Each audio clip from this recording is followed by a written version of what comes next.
6월 29일 수요일 하나님 말씀입니다. 오늘은 창세기 21장 같이 읽어보도록 하겠습니다. 21장은 이삭이 출생하는 말씀이죠. 앞에 19장 소돔 고모라 멸망이 있었습니다. 그런데 이 하나님을 멀리하고 하나님 없다 하는 사람들에게 심판과 멸망이 있었던 것과 대조적으로 21장에 하나님을 믿는 아브라함에게는 약속하신 아들을 생명의 탄생으로 주셨습니다. 여기 보시면 1절에 말씀하신 대로 사라를 돌보셨다고 하죠. 이삭이 출생하는 것은 하나님께서 사라를 돌보셨다. 하나님의 약속을 기억하시고 은혜를 주심으로 생명과 사망의 주관자인 하나님께서 사라에게 생명이란 아들을 하나님의 상급으로 주셨다. 이렇게 이해할 수 있겠죠. 여호와께서 말씀대로 사라에게 행하셨다 하는 것은 하나님께서 약속하신 아들을 이제 주셨다 하는 것으로 이해할 수 있죠.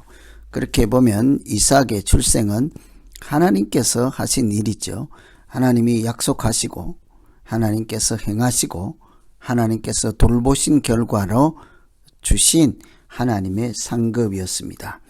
이 이삭의 출생은 사라가 임신하고 또 하나님이 말씀하신 시기가 되어 이 대목을 살펴볼 필요가 있겠죠. 이삭의 임신은 사라가 임신하여 이삭을 낳은 것은 하나님의 뜻에 따라 이루어진 것이다. 하나님의 뜻은 앞에서 너에게서 난 씨라야 아브라함의 후손이다 라고 했던 것을 우리가 기억할 필요가 있겠습니다.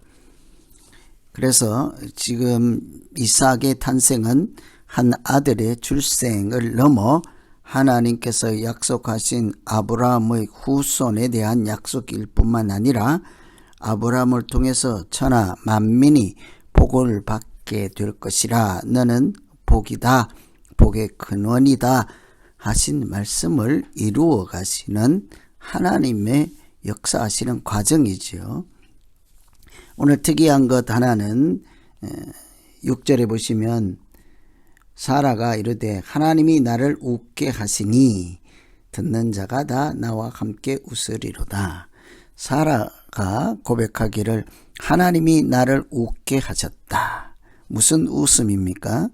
이전에 사라가 하나님의 말씀을 듣고 속으로 비웃었죠. 내년 이맘때에 아들을 낳을 것이라 하니 자기가 이미 늙었고 아브라함도 늙어서 더 이상 아들을 임신하고 또 아들을 생산할 나이가 지나서 그런 자기를 생각하며 하나님의 말씀을 웃었습니다. 그러나 오늘 이 웃음은 그때의 웃음하고는 다른 웃음이죠. 하나님이 나를 정말 기쁨이 충만하게 했다. 하나님이 나를 웃게 하셨다. 하나님 때문에 지금 행복하다. 그런 차원도 넘어서 하나님께서 결국 말씀대로 하시는구나. 이런 신앙 고백도 들어있는 표현이라 하겠습니다. 이렇게 하나님께서는 소돔 고모라 멸망 이후에 아브라함에게 그 멸망과 대조적으로 생명의 탄생을 허락하시고 아브라함에게 약속하신 아브라함의 후손을 이삭을 통해서 실현하셨습니다. 그런데 이 아이의 출생이 그 가정에는 또 다른 불화의 시작이기도 했지요. 이미 아브라함이 후손이 없으므로 그 사라의 여종인 하갈을 통해서 아들을 하나 둔 일이 있었습니다. 이스마엘 아들이 그 여인과 사이에서 하나 태어났었죠. 그런데 그 아들이 이제 10년이 넘었으니까 이제 갓난 애기하고는 10년 정도 차이가 났을 때 그 자랄 때 갈등이 있지 않겠어요? 자연스럽게 큰 아들이 작은 아들을 비웃는 일이 일어났습니다. 논리는 일이 일어나게 된 것이죠. 이삭의 저절되는 날 잔치를 베풀고 하는데 그때 사라가 본 거죠. 아브라함의 아들 애굽 여인 하갈의 아들 이스마엘이 이삭을 놀렸다. 어릴 때 얼마든지 서로 장난하고 괴롭히고 싸울 수도 있는 일이지 않겠습니까? 그런데 이 이삭은 사라에게 얼마나 귀한 아들이겠습니까? 그것을 넘어서도 이삭은 하나님이 주신 약속의 씨앗이었습니다. 그러니 사라가 그것을 보고 이 아들을 이렇게 멸시받고 이렇게 놀림을 받게 둘 수 없다 하고 그 남편에게 화를 내죠. 이거 그냥 두고 볼 수가 없다. 그 아들을 여종과 함께 내쫓아달라. 큰일 났습니다. 이제 그래서 갈등하는 아브라함에게 하나님은 사라가 시키는 대로 하라. 22절에 보면 사라가 내게 이런 말을 다 들어라. 이삭에게서 나는 자라야 내 씨라 부를 것임이기 때문이다 하는 거죠. 그래서 참 가정에 불화가 일어났습니다. 아들 둘 사이에 문제가 생겨서 그 하갈과 이스마엘이 아브라함의 집에서 쫓겨나게 된 거죠. 당연히 당시에 쫓겨난다는 것은 거의 사지로 내몰린다 하고 볼 수가 있겠죠. 아브라함이 아침에 일찍 일어나 떡과 물 한 가죽 부대를 가져다가 하갈의 어깨에 메어지고 그 아이를 데리고 가게 하니 하갈이 나가서 브엘세바 광야에서 방황하였다. 물인들 떡인들 그것이 며칠이나 가고 얼마나 가겠습니까? 어린 아들 하나 데리고 하갈이 광야에서 방황하는 것은 곧 죽음을 앞두고 있는 것과 다를 바가 없지요. 그래서 그 어머니로서 16절에 보시면 아이가 죽는 것을 참아 보지 못하겠다 하고 이렇게 마주 통곡할 때 하나님께서 이 하갈과 아이 이스마엘의 부르짖음을 듣고 그냥 모른 채 하지 않습니다. 두려워하지 말라. 하나님께서 아이의 소리를 들었다. 17절에 보면 하나님이 그 어린 아이의 소리를 들으셨으므로 하나님의 사자가 말하기를 두려워하지 말라 하는 것입니다. 하나님이 사라의 말만 듣고 하갈의 말은 듣지 않을 것 같지 않습니까? 종의 여인이요 종이고 종인 여인이고 또 약속의 씨로서 탄생한 이삭과 다른 계통이잖아요. 그러니 아브라함과 본처인 사라와 이삭 입장에서 보면 하갈과 이스마엘은 하나님께서 사랑하지 않고 돌보시지도 않고 그냥 별로 개의치 않을 것 같은 그런 입장이지요. 그런데 하나님은 사람의 생각과 다릅니다. 하나님이 그 아이의 부르짖음을 들었다. 그래서 두려워하지 말라 뿐만 아니라 그를 통해서 큰 민족을 이루겠다. 얼마나 대단한 하나님의 약속입니까?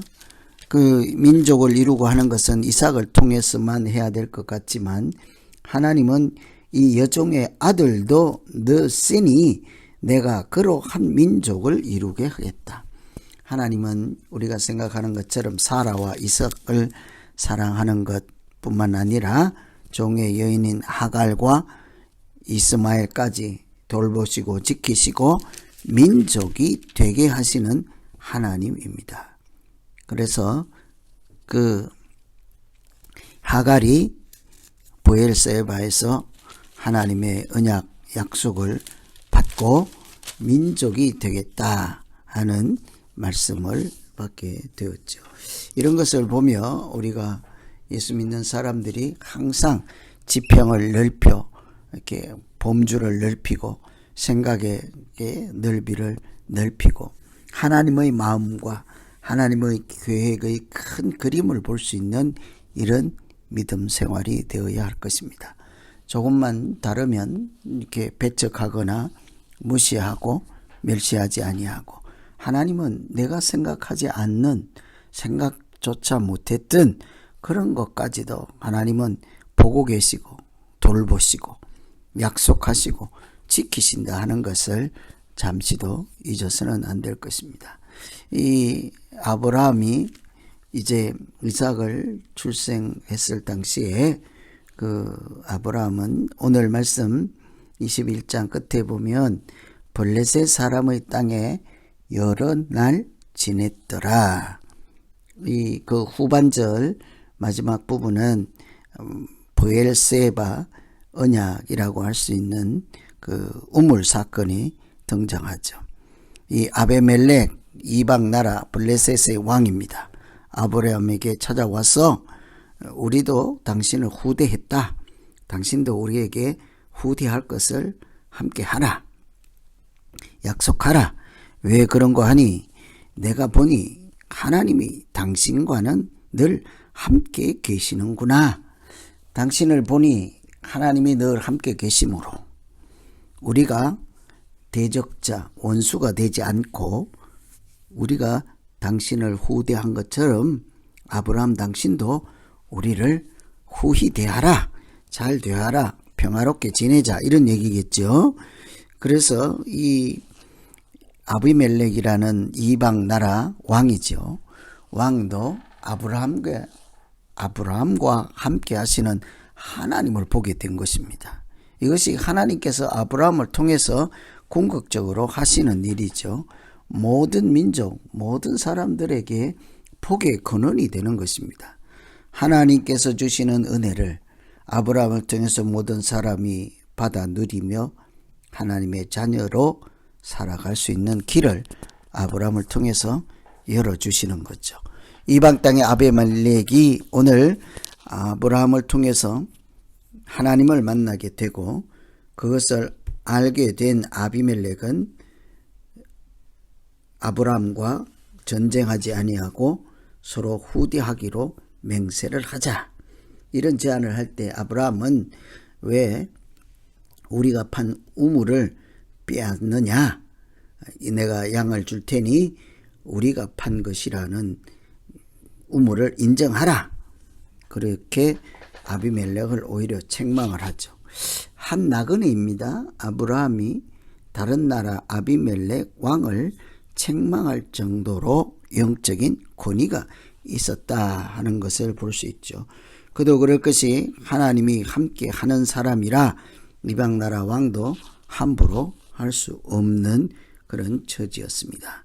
그래서 양과 소를 가져다가 아비멜렉에게 주고 아브라함은 두 사람 사이에 언약을 맺게 되는 거죠. 한 사람 나그네가 이방 나라에 가서 살면서 그 나라 왕을 책망하고 그와 맹세를 해서 서로 잘 지내기로 하는 이런 것은 사실은 하나님이 보호하심과 하나님께서 지키시는 것 아니면 사실은 일어날 수 없는 것이죠. 그래서 아브라함과 아비멜렉 사이에 암양 새끼 7을 이제 주며 우물판 증거로 삼았다고 해서 이 두 사람이 했던 언약을 브엘세바 맹세, 브엘세바 언약이라고 하는 거죠. 맹세의 우물인 것입니다. 우물이 아브라함이 판 것을 인정하고 아브라함의 지위와 아브라함의 가족과 그의 그 존재를 해치지 아니하고 인정하는 이런 맹세, 서로 간의 평화 우호 조약을 맺었다라고도 볼 수 있겠죠. 이렇게 아브라함이 이방 땅에서도 하나님께서 함께 하시고 자기도 하나님의 자녀인 것을 사람들로 알게 하여서 하나님에 대해서 이방에게도 알리는 그런 선교의 현장이기도 한 것입니다. 그래서 오늘은 이삭이라는 아들을 약속하신 대로 주신 거죠. 하나님께서 이미 예고하고 약속하신 대로 말씀대로 행하시고 또 사라를 돌보심으로 불쌍히 여기시고 사랑하심으로 하나님께서 약속에 씨하신 이삭을 얻게 하시고 그 일로 인해서 사라도 다시 얼굴에 마음에 웃음을 찾게 된 말씀입니다. 뿐만 아니라 아브라함 후손인 그 이삭뿐만 아니라 하갈과 사이에서 태어난 이스마엘에게도 큰 민족을 이루게 하시고 이방 나라 사람들 앞에서도 하나님의 사람인 아브라함이 그들을 오히려 책망할 정도로 권위가 있고 권세가 있고 하나님이 함께 하시는 믿음 생활, 이런 것들을 같이 보며 읽으시면 되겠습니다. 오늘은 드디어 약속하신 하나님의 자녀를 주셨습니다. 하나님 나라를 세워가는 또 다른 차원으로 진일보하는 말씀을 살펴보았습니다. 이방 지역에서도 하나님을 하나님으로 인정하는 그런 소리를 듣게 되는 아브라함을 같이 살펴보았습니다. 이런 것들을 깊이 생각하시면서 21장 잘 읽으시고 이렇게 다음 주에 22장 읽도록 하겠습니다. 하나님 아버지, 오늘 드디어 이삭이 탄생하는 장면을 통해 하나님께서 하시고 약속하신 대로 주신 아들이라는 것을 보았습니다. 우리가 무엇을 하든지 늘 하나님 뜻과 계획 안에서 살아가고 있음을 한시도 잊지 않게 하시고 늘 그 은혜를 감사로 살게 하시며 뿐만 아니라 이방 땅에서도 하나님을 인정하고 사람들이 우리의 착한 행실을 보고 하나님께 영광을 돌리기에 부족함이 없는 우리 믿음 생활 되게 하여 주시옵소서. 예수님 이름으로 기도하옵나이다. 아멘.